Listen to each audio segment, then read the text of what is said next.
Nang ipanganak tayo sa mundong ito, sa pamamagitan ng ating pisikal na mga magulang, namana natin ang isang kalikasang marumi dahil sa kasalanan.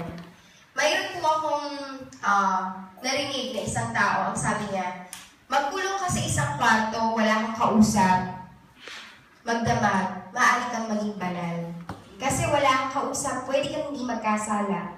Huwag ka mag-isip ng kahit na ano, ito ay sa pamamagitan lamang ng karunungan. Pero masasabi po ba natin na isang tao ay walang kasalanan? Sinabi nga po dito, na-inherit natin ang kasalanan ni Eva at Adan. So no one is righteous before God. Ipinaliwanag ni Apostol Pablo ang katotohanan ito sa Aklat ng Roma, Kabanatang 5, Talatang 12. Ating pong basahin, ang kasalanan ay pumasok sa sanlibutan sa pamamagitan ng isang tao, at ang kamatayan ay pumasok sa pamamagitan ng kasalanan. Dahil dito, lumaganap ang kamatayan sa lahat ng tao dahil ang lahat ay nagkasala. So si Adan, si Eva, sila po ang unang tao, ang isang tao na nagkasala. Sila ang representative natin lahat. Bakit mo sasabihin na maraming sasabi, si Eva naman yun eh, si Adan naman yun, hindi naman yun ako. We are their descendants. That means we inherited what they have done against God. Amen. Nang magkasala si Adan sa hardin ng Eden, tumayo siya bilang kinatawan ng lahat ng tao. Sa ibang salita, wala sa ating makahigit sa ginawa niya, pareho po. Ganoon din ang gagawin natin. Namana natin lahat ang makasalanang kalikasan ni Adan. Kaya naman, hindi na kailangang turuang magsinungaling. Magugulat po tayo, 1 year old. Marunong na magsinungaling. 1 year old? 2 years old. Basta natuto na po magsalita ang isang bata. Magugulat po tayo na bakit marunong mangupit? Wala namang nagturo. Bakit marunong magsinungaling? Wala namang nagturo. Walang nakita. Kasi po ito ay kalikasan ng tao. O maging makasarili ang mga bata dahil likas na ito sa kanila. Kagaya ng ibang tao, magkakasala sila dahil natural na ito sa kanila. Pagkatapos sa ipanganak na muli ang isang tao, ang Espiritu Santo ang naglalagay ng isang bagong kalikasan sa kanya. So, once you have accepted Jesus and the Holy Spirit is in you, you have now the new nature, bagong kalikasan. Ipinaliwanag sa atin ni Apostol Pedro ang bagong kalikasang ito. Ano po ba ito? Basahin po natin sa ikalawang aklat ng Pedro, ni Pedro, Kabanatang 1, Talatang 3 at 4.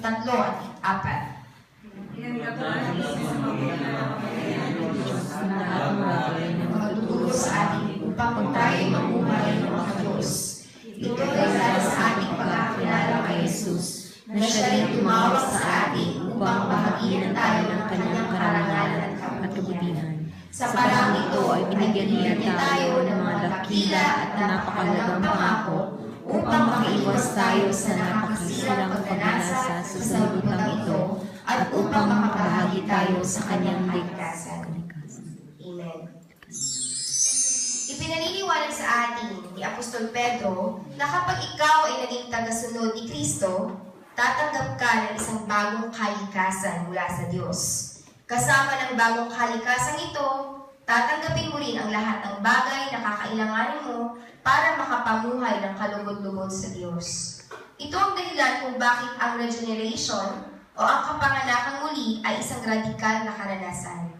Sariwang-sariwa ang tao once you have accepted Jesus as your personal Savior, you are fresh before God. Sariwang-sariwa ang tao dahil sa bagong kalikasang natanggap niya at nagkaroon siya ng kakayahang kilalanin at paglingkuran ng Diyos kaysa kanyang sarili at ang kasalanan. So, nung hindi pa tayo pinatawad ng Panginoon mula sa ating kasalanan, ano po ba tayo sa kanyang harapan? Napakarumi. Katulad ng isang basura na tinapon na natapak-tapakan, nilipat kung saan, alikabukan, masahol pa po tayo dito. Sariwang-sariwang tao dahil sa bagong kalikasan na tanggap niya at nagkakaroon siya ng kakayang kilalanin at paglingkuran ng Diyos kaysa kanyang sarili at ang kasalanan. Bago siya maligtas, kahit ang simpleng pangunawa sa sa mga espiritual na bagay ay imposible. Nung ako po ay bagong kumilala sa Panginoon, no matter how I read, no matter how many times I read the Bible, I can never understand this. Every single verse, I couldn't understand.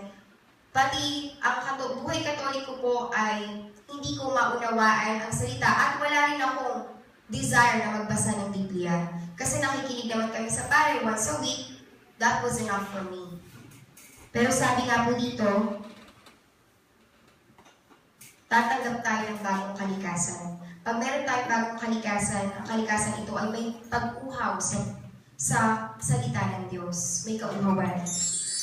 Sa unang aklat ng Korinto, kabanatang 2, talatang 14, ating pong basahin, sapagkat ang taong hindi pinapananahan ng Espiritu ay ayaw tumanggap ng mga kaloob mula sa Espiritu ng Diyos. Para sa kanila, kahangalan ng mga iyon at di nila naunawaan, sapagkat ang mga bagay na espiritual ay maunawaan lamang sa parang espiritual.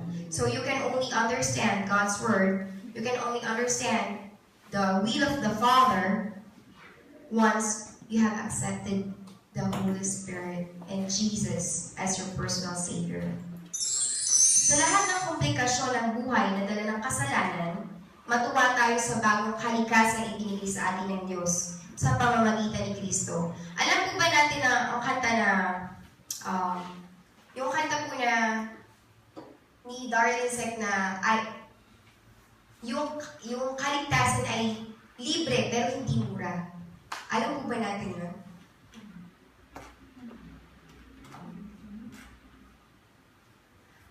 If you give it for me, I can do it for you. Can't stop talking about everything is time. Kumanta na ako. So let's sing. It didn't come cheap, but I got it for free. So hindi siya basta-basta. Pero libre siya. Kaya pagtanggap mo sa Panginoon, masyado tayong dapat magalak.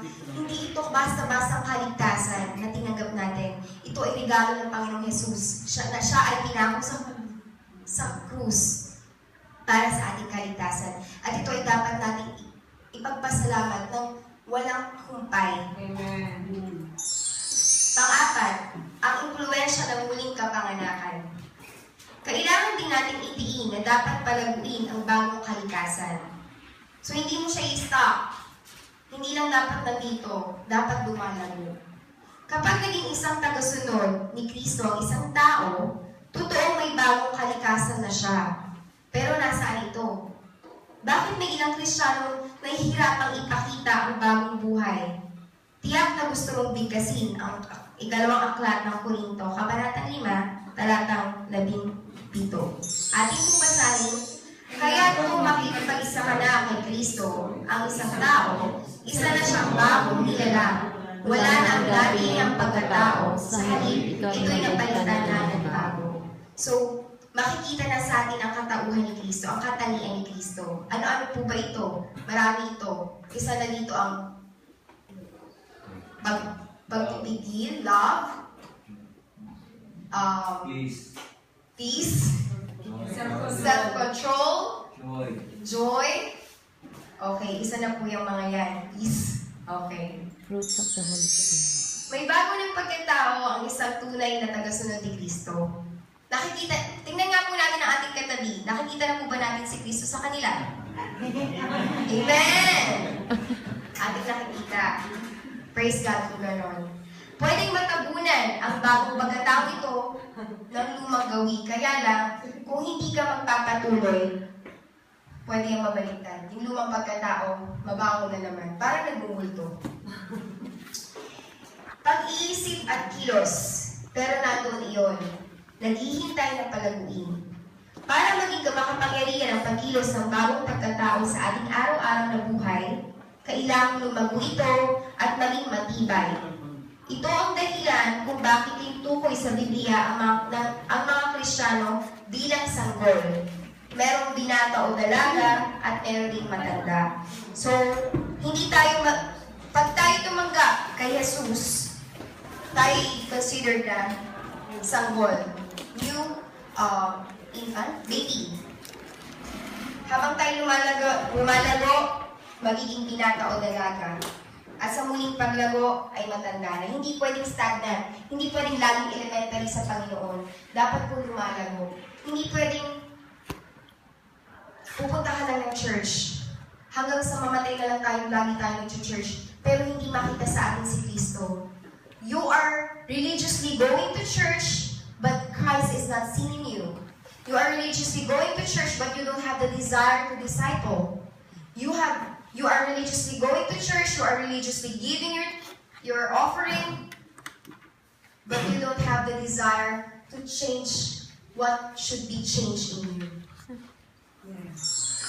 Bilang isang ipinanganak na muli, dapat maging layunin mo sa buhay ang makitang tuloy-tuloy na lumalago ang bagong buhay na ihingi ng Diyos. Palagi ang may mga diretsahang paalala sa mga Kristiyano na ituloy-tuloy ang paglago. Sa unang aklat ng Pedro, kabanatang 2, talatang 2, ating kong basahin.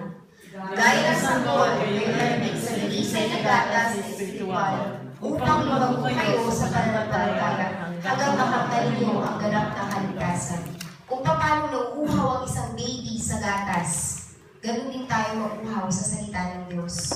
Yung hindi siya titigil sa kakangawa, sa kakaiyak hanggang hindi siya nabibigyan ng gatas. Hindi rin tayo titigil sa kababasa, sa kakapamuhay ng salitang ito.